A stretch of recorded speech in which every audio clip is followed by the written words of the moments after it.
Parle-nous au nom de Jésus. Mets dans nos cœurs les paroles justes dont nous avons besoin pour rentrer dans une inspiration de prière abondante au nom de Jésus.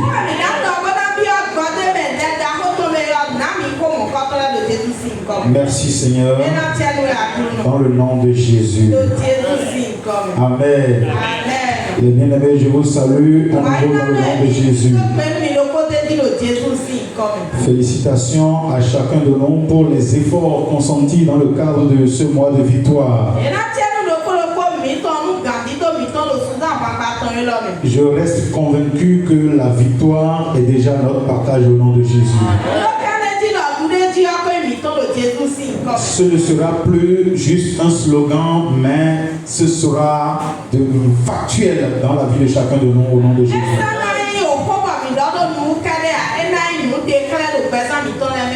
C'est sincèrement ma prière. Et c'est à cela que je me suis attelé depuis le premier jour de ce jeûne jusqu'à aujourd'hui. Pour ceux qui participent à la prière matinale, ils auront constaté que j'ai toujours été au rendez-vous jusqu'à présent. Parce que je souhaite que quelque chose de différent se passe dans la vie de chacun de nous. Et il en est déjà ainsi au nom de Jésus. Apprécions ensemble le thème que le programme de ce jour nous demande de développer. Jeunes et étudiants de la MEF, entrer en contact avec le véritable réveil et attirer de grands exploits pour changer votre monde et transformer votre église. Amen. Quand on parle de réveil, c'est qu'il y a sommeil quelque part. Et il est indiscutable que notre monde est en train de dormir en ce moment. Parce que tout rassemblement humain qui n'est pas en contact avec Dieu est en train de dormir. C'est même la mort qui y prévaut. Et c'est devenu fréquent d'entendre dans la bouche de n'importe qui que le monde est pourri, le monde est pourri. Parce que tout se passe de travers aujourd'hui dans le monde. Et il faut que certains se réveillent pour réveiller les autres. Et qui de plus normal que des jeunes gens éclairés pour apporter la flamme du réveil.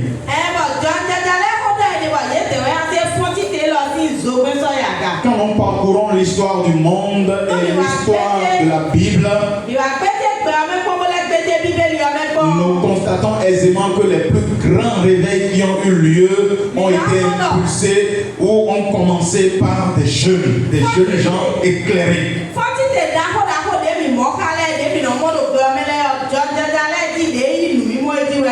Et aujourd'hui, il faut reconnaître que les jeunes chrétiens ne manquent pas de talent, ne manquent pas de compétences, ne manquent pas de sagesse.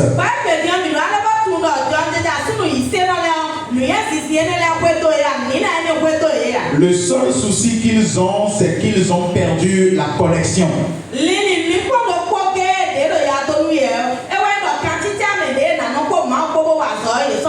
C'est vrai qu'ils ont la connexion internet du monde, mais ils ont perdu la connexion avec Dieu. Et c'est cette déconnexion qui fait que le monde est dans une léthargie permanente qui ne dit pas son nom. Et donc, notre prière d'aujourd'hui C'est pour amener ces jeunes sur qui l'Église compte, sur qui le monde compte, à se réveiller et à apporter un changement significatif dans notre monde et dans l'Église.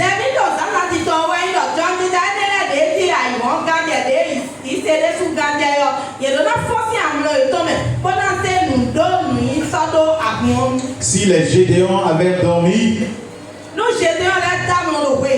Israël n'aurait pas été ce qu'elle a été. Si les Daniel et ses compagnons avaient dormi, le monde entier n'entendrait pas parler d'Israël comme on le fait aujourd'hui. Nous devons aussi nous réveiller. Et comme il n'y a jamais de hasard chez Dieu, cette semaine, quelque chose de particulier s'est passé dans notre pays. C'est vrai que ça a commencé depuis quelques jours, un peu partout en Afrique, mais le vent a soufflé jusqu'à nous. Il s'agit d'un jeune afro-américain de 21 ans qui est en train de mettre le monde entier en effervescence. C'est un jeune streamer, c'est-à-dire un jeune qui diffuse des contenus en live sur Internet.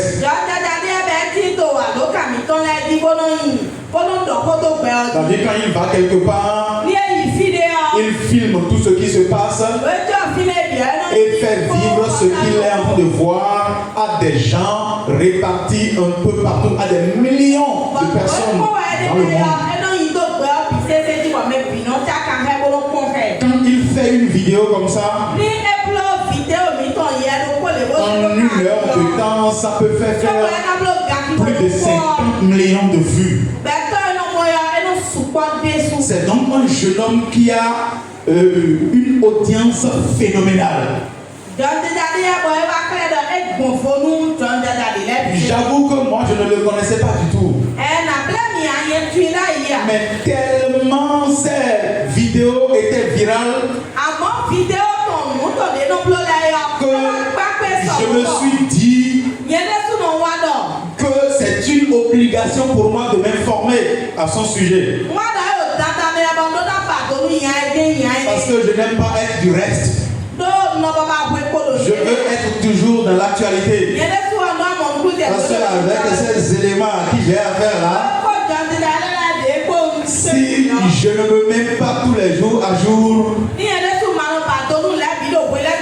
ils peuvent me niquer à n'importe quel moment. Donc je me suis renseigné au sujet du gars. Et j'ai remarqué que c'est un petit qui a commencé de façon désordonnée. C'est un petit qu'on peut appeler un amuseur public. Il faisait des vidéos de cons. Il peut mettre sa caméra et se mettre dans une foule quelque part et se mettre à salir l'air. Il fait des pétarades. Ça m'amuse. Il peut se mettre à crier tout seul sans que personne ne l'ait dérangé. Il peut crier jusqu'à sortir de la mauve un peu partout sur son visage. Vraiment, il faisait des conneries. C'est vrai que certaines personnes aimaient ça. Mais beaucoup de personnes étaient choquées. Mais à un moment donné, les gens l'ont récupéré et ont travaillé sur lui. Il a été instruit. Et ceux qui sont spécialisés dans ce domaine-là ont véritablement changé sa façon de faire, sa façon de voir les choses.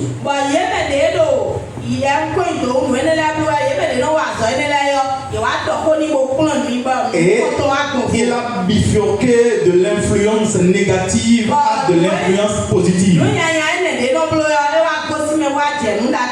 Et les contenus qu'il a commencé par diffuser maintenant intéressent tout le monde. Et son aura est montée d'un cran. Et son influence a bondi, a explosé. Et ce jeune homme que beaucoup détestaient est devenu la coqueluche du monde entier. Et par la même occasion, il est devenu un multimilliardaire. C'est pas un millionnaire, un multimilliardaire. Et désormais, quand il y a des événements sérieux un peu partout dans le monde, il est invité et il s'assoit aux places d'honneur. Et ce jeune homme a entrepris de faire maintenant le tour de l'Afrique pour aller révéler au monde entier l'image actuelle de l'Afrique. Ce que les Africains sont en ce moment, lui, il va allumer sa caméra et passer par plusieurs pays africains et le fait voir au monde entier. Et c'est dans cette veine, c'est dans cette optique qu'il est venu au Bénin le vendredi dernier. Il en a eu plein la vue. Il était émerveillé, il était dépassé. Et ce qui m'a beaucoup touché, c'est que j'ai vu des Américains noirs comme blancs qui étaient en pleurs après avoir vu les vidéos de ce jeune homme-là. Et il disait qu'il ne pensait pas du tout que l'Afrique s'est civilisée jusqu'à ce point. Que c'est totalement le contraire de ce qu'on leur a raconté pendant des centaines d'années. Et donc il y a des humains comme ça, comme nous, comme ça en Afrique, qui s'habillent comme des gens normaux, qui parlent bien, qui s'expriment bien, au point même de s'exprimer en anglais. Et on les écoute couramment. Ils nous avaient toujours vus comme des sauvages, des animaux. Entre les animaux, il n'y a aucune différence. C'est ce qu'on leur a toujours raconté. Mais ce jeune homme turbulent d'antan est en train de leur ouvrir les yeux. Waouh! C'est inimaginable. Et la vie de ce jeune homme doit édifier l'Église, la jeunesse chrétienne. C'est vrai que nous avons toujours eu une manière de voir le monde, une manière de faire, d'agir, de nous comporter,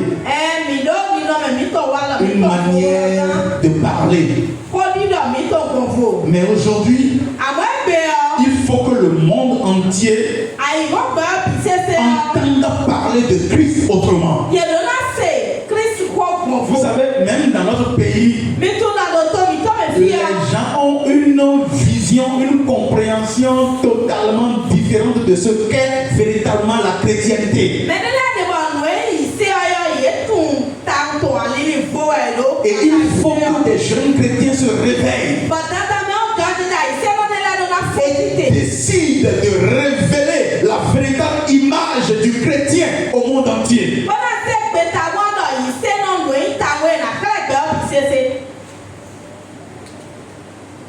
Et cela passe par la première chose que je nomme a faite. L'humilité. L'humilité de reconnaître ses limites. L'humilité de reconnaître que nous ne sommes pas encore au niveau où il faut. L'humilité de reconnaître que nous n'exploitons pas encore suffisamment toutes les ressources que Dieu a mises à notre disposition à travers les sachants et les savants de ce monde. L'humilité de reconnaître que nous devons changer de paradigme. L'humilité de reconnaître que jusqu'ici, pour la plupart, nous sommes une honte, une perte pour le Seigneur. Donc ce jeune homme pouvait faire des choses aussi grandes. Il pouvait faire des choses aussi énormes. Depuis le vendredi, je vous assure, des gens qui n'avaient jamais entendu du Bénin savent maintenant qu'il y a un pays africain qui s'appelle le Bénin, qui a une culture extraordinaire. Au point même où le jeune homme a dit, mais qu'est-ce qu'il faut faire pour avoir la nationalité béninoise?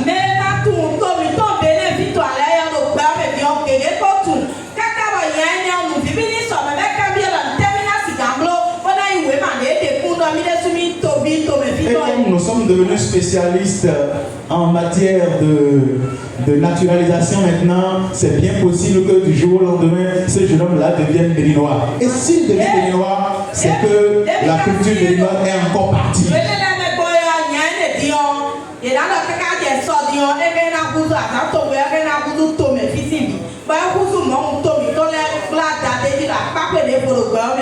Est-ce que tu sais que tu peux faire mieux que lui?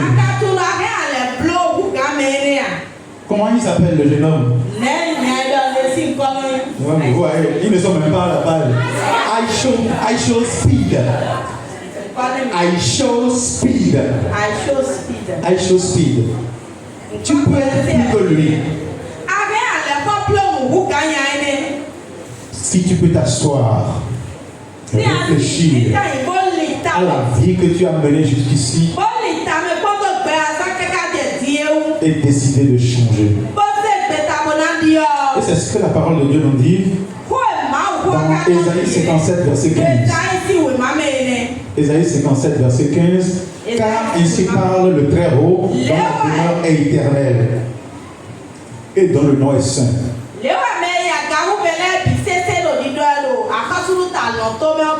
J'habite dans les lieux élevés et dans la sainteté. Mais je suis avec l'homme contrit et humilié, afin de ranimer les esprits humiliés, afin de ranimer les cœurs contrits. Quand nous voyons tout ce qui se passe dans le monde là, nous devons même avoir pitié de nous-mêmes parfois. Parce que nous ne sommes pas encore du tout là où on nous attend. Dieu visite les cœurs humbles. Et le véritable réveil commence par la repentance. Dieu ne cherche pas des jeunes parfaits, mais il cherche des jeunes vrais. Oui, je ne suis pas compétent, je ne suis pas encore aussi compétent que je le souhaite ou comme c'est nécessaire. Mais je m'engage à me laisser utiliser par Dieu. David était loin d'être parfait. Mais c'était une personne brisée. Une personne qui oubliait sa position royale. Une personne qui donnait la primauté à la volonté de Dieu. Qui sait reconnaître ses limites et ses erreurs. essai utilisé par Dieu. Les gars, nous devons arrêter avec la double vie que nous avons menée jusqu'ici. Nous sommes en train de gâcher notre personnalité. Nous sommes en train de gâcher tous les dépôts divins qui sont en nous. Maintenant, revenons à Dieu. Revenons avec un cœur sincère. Revenons avec un cœur humble. Acceptons que nous ne sommes pas encore intelligents. Que nous ne sommes pas encore suffisamment sages.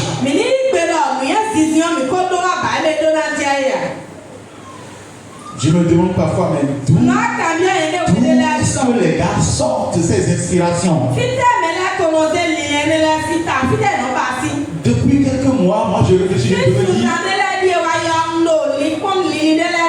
quel contenu moi-même je vais commencer par créer maintenant pour donner de la valeur à mon compte TikTok, à mes réseaux sociaux, pour être utile au monde.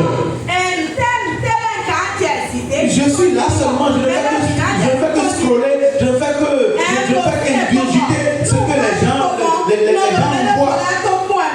Mais moi-même, suis-je aussi con, suis-je aussi bête, suis-je aussi inutile? Qu'est-ce que moi-même je peux apporter comme changement dans ce monde? J'ai honte. 21 ans. Multimilliardaire. Et quand tu le vois, tu ne peux même jamais l'imaginer. Hein? Mais c'est souvent le propre des riches. Hein? Quand on est véritablement riche, on n'est pas du tout dans le paraître. C'est nous qui, quand on prend une tontine de 50 000, on veut démontrer à tout le monde qu'on en a dans la poche.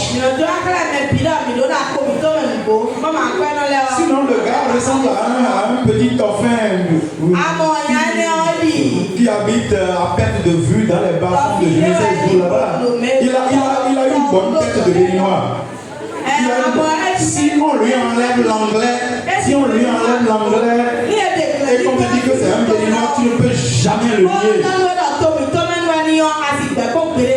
Mais voilà ce qu'il est devenu. De la pire image qu'il reflétait.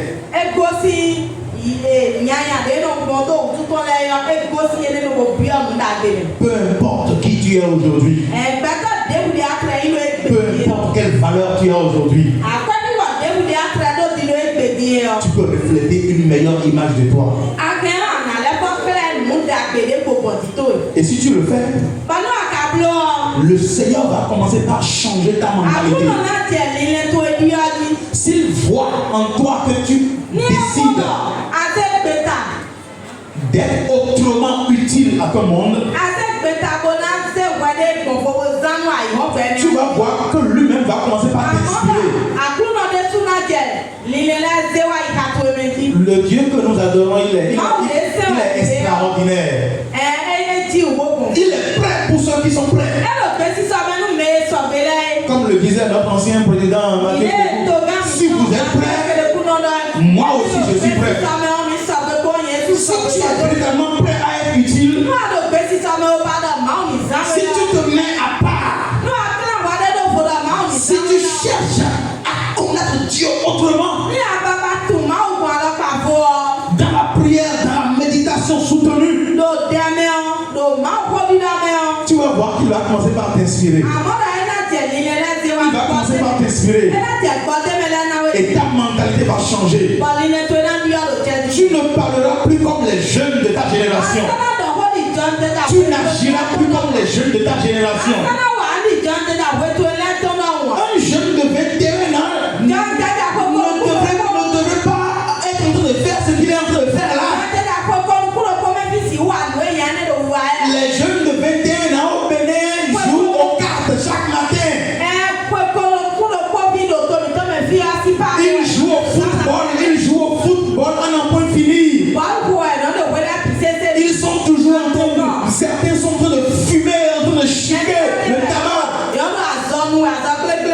Mais voilà un jeune qui est devenu utile. Parce que sa vision du monde a changé. Les amis, nous sommes en train de vieillir. Et c'est maintenant qu'il faut changer de mentalité. Et c'est l'Esprit de Dieu qui le fait. Daniel et ses compagnons ont refusé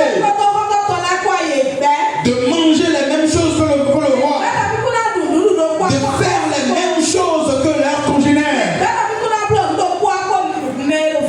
Et vous avez vu, leur histoire a été différente. Le monde entier les a respectés. Nous sommes des personnes respectables.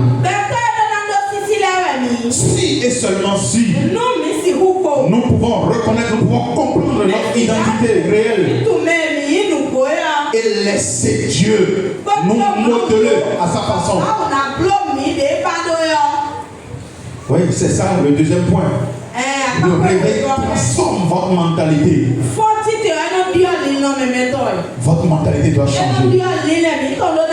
Ah oui, votre mentalité doit changer. Et si la mentalité change, si le Saint-Esprit trouve véritablement sa place dans votre vie, vous allez commencer par réaliser des exploits. Vous allez commencer par réaliser des exploits. Vous serez jeune, mais tellement ingénieux. Vous serez des innovateurs. Et je bénis le Seigneur pour la vie de certains de vos frères et sœurs qui ont eu la grâce d'aller en Occident. Vous savez, quand vous quittez le Bénin pour aller ailleurs, même si personne ne vous dit rien,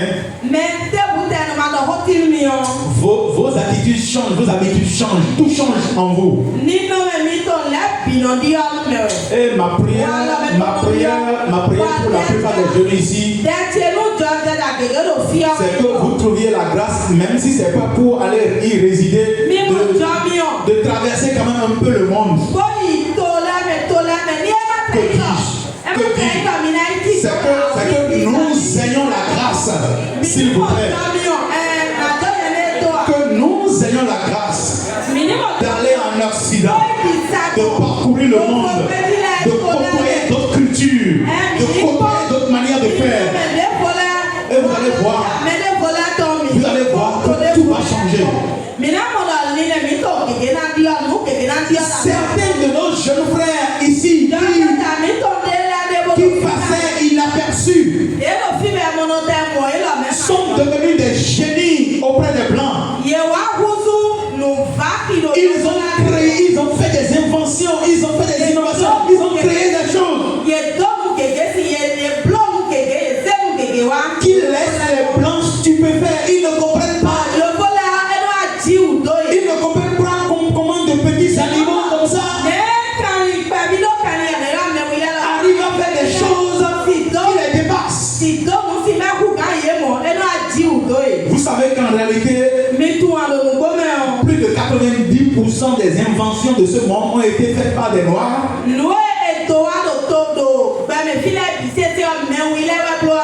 Maintenant, quel genre de Noirs vous et moi nous sommes?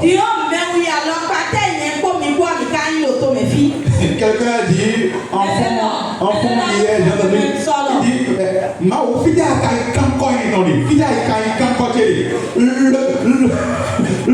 le genre d'argile que Dieu a utilisé pour nous fabriquer, il est allé prélever ça où?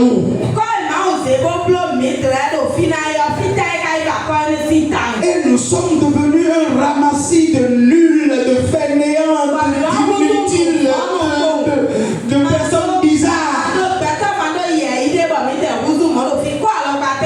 Et quand les gens nous voient, même si on ne leur parle pas de vos noms, quand ils nous voient, on fait peur.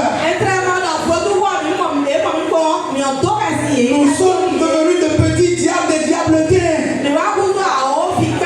Alors que nous sommes pétris de talent.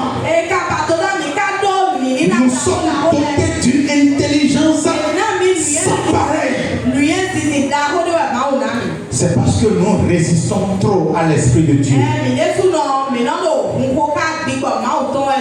Et maintenant, il faut que ça change.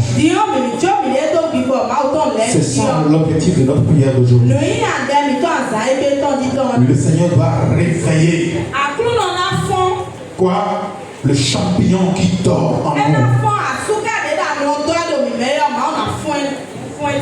Et vous allez vous méconnaître. Certains sont déjà en train de se méconnaître. Quand ils ont quitté le pays maintenant, leurs yeux se sont ouverts. Ils se sont retrouvés. Ils se sont découverts par la grâce de Dieu ce matin. Après la prière de ce matin, beaucoup d'entre nous vont se découvrir. Beaucoup d'entre nous vont se découvrir. Beaucoup d'entre nous vont se découvrir.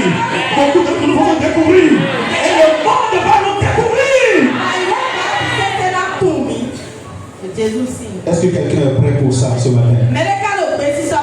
Est-ce qu'il y a un jeune qui est prêt pour ça ce matin? Je dis bien un jeune. On va se mettre aussi. Grand soeur, la vieille ne s'est pas négligée. Si maman se voit aussi, a compris qu'elle est jeune.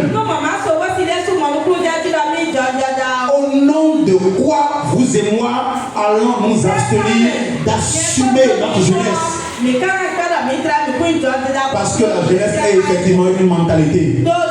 Ce n'est pas une question d'âge. À 60 ans, 80 ans, vous pouvez encore faire des choses extraordinaires. Vous n'avez encore rien perdu. Mes chers papas, vous n'avez encore rien perdu. J'entends parfois certains papas faire dire: mes enfants vont faire ça. Moi j'ai déjà raté ça. Et celui qui dit ça, il a 45 ans. Mon enfant va faire ça. Non, on a déjà raté ça. Avec un gros ventre, il passe tout son temps à ne faire que manger, à remplir ses intestins de viande de porc et je ne sais quoi.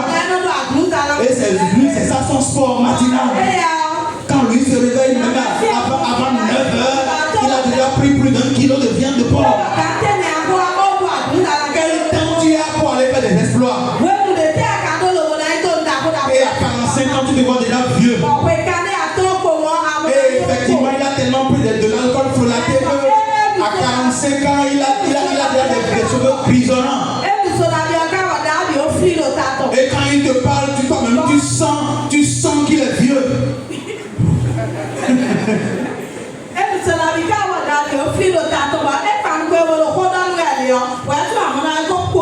Maintenant, nous allons nous réveiller. Quel que soit notre âge. Et les gens entendront parler de nous. Et quand ils verront les exploits que nous avons de faire, ils vont découvrir le Christ au travers de nous. Parce que quand tu réalises des exploits jusqu'à un certain point, après avoir demandé d'où tu viens, de qui tu es l'enfant, les gens sont même parfois amenés à demander: mais qu'est-ce qu'il adore? Qu'est-ce qu'il adore? Et c'est là qu'ils découvriront que tu es un chrétien, que tu es un fidèle de la messe.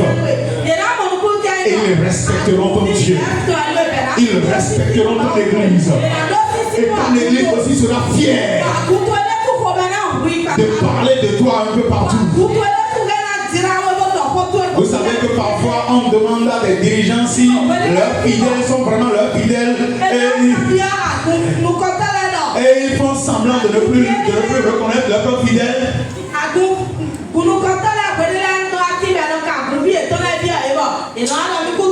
Parce que les résultats que vous donnez font honte à l'église et font honte à Dieu.